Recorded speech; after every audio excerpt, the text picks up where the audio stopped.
Benvenuti e bentornati all'Almanacco. Oggi è martedì 28 aprile 2026. Il sole sorge alle 6:01 e tramonta alle 20. La luna si leva alle 15:22 e cala alle 4:14. Oggi si celebra Santa Valeria. Il nome Valeria deriva dal latino valerius, a sua volta dal verbo valere, che significa essere forte, essere sano. Era un nome gentilizio molto diffuso nell'antica Roma, indicando originariamente l'appartenenza alla prestigiosa gens Valeria. Oggi, 28 aprile, è la giornata mondiale per la salute e la sicurezza sul lavoro. È un momento fondamentale per ricordarci che il lavoro deve nobilitare l'uomo, non metterlo in pericolo. La sicurezza è quindi un diritto inalienabile e riflettere su questo tema serve a onorare chi ha perso la vita e a impegnarsi perché ogni lavoratore possa tornare a casa sano e salvo. Pier Silvio Berlusconi festeggia oggi 57 anni. Alla guida dell'impero Mediaset ha saputo traghettare il gruppo editoriale verso la sfida digitale del nuovo millennio. Una carriera iniziata nel marketing e consolidata ai vertici della TV commerciale italiana, Pier Silvio è oggi uno dei manager più influenti nel settore dei media in Europa. Ilary Blasi compie oggi 45 anni. Dagli esordi come letterina a passaparola, Ilary è diventata una delle conduttrici più amate e iconiche della TV italiana.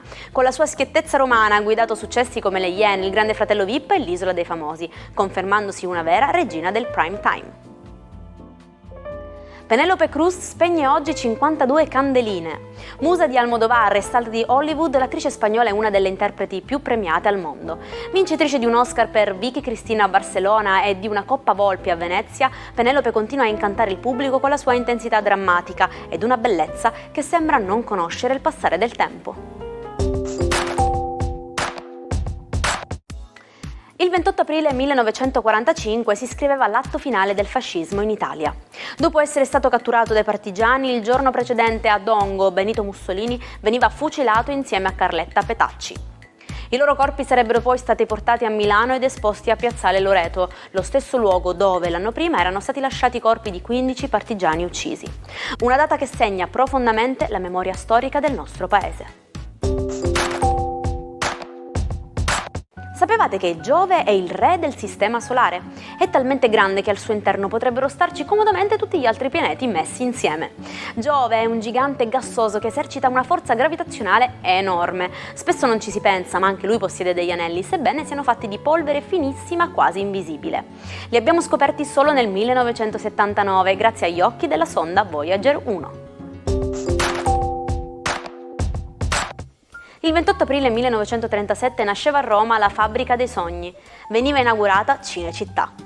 Sotto lo sguardo di Mussolini aprivano gli studi che avrebbe reso Roma la Hollywood sul Tevere. Tra queste scenografie sono nati capolavori di Fellini e grandiosi colossal americani come Ben-Hur e Cleopatra, rendendo Cinecittà un simbolo eterno del cinema mondiale.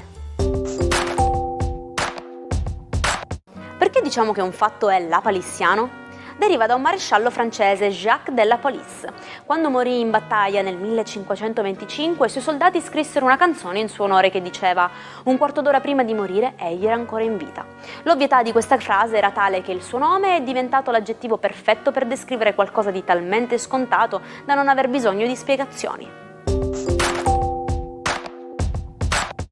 Francis Bacon, un artista che ha fatto del dolore e della deformazione la sua cifra stilistica.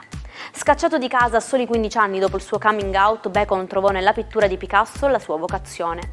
I suoi quadri sono urla silenziose, corpi che sembrano carne in decomposizione, ritratti ossessivi e crudi che hanno sconvolto e affascinato il mondo dell'arte, portandolo fino alla consacrazione alla Biennale di Venezia. Un genio inquieto che viveva tra debiti e visioni tormentate.